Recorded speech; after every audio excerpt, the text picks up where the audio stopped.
Hello, কেমন আছো সবাই? আসলে যখন গলা ভালো ছিল, তখন আমার ভয়েস ওভার দেওয়ার ইচ্ছা হয়নি। যখন এখন গলাটা খারাপ, তখন মনে হচ্ছে আমি প্রত্যেকটা ভিডিওতে ভয়েস ওভার দিই।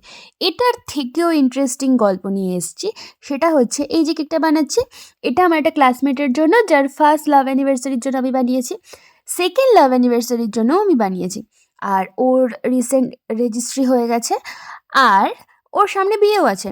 কিন্তু এটা আমি ওর ওই ফার্স্ট লাভ অ্যানিভার্সারির কেকটা ভিডিওটা পোস্ট করছি। এবার আমি কতটা কুঁড়ে কতটা আলসেমি বুঝতে পারছো? তো সেই কারণে ভাবলাম ভাই আমার যত গ্যালারিতে পুরনো ভিডিও, ফটো আছে আমি পোস্ট করে দিই। কারণ এরপর থেকে আমি ভেবেছি আমি যা ভিডিও করব, যা ফটো তুলবো আমি সঙ্গে, সঙ্গে পোস্ট করে দেবো। যাতে আমার আর কোনো মাথায় চাপ না থাকে আর গ্যালারিটাও একটু শান্তি পায় যে আমি কার কাছে এসেছি, কে আমার ভিডিও রেখেছে ভাই, কেন দরকার এর? মানে ভিডিওটা কাউকে যদি নাই দেখায়। তো যাই হোক, এটা তোমাদের কেমন লাগলো জানিও।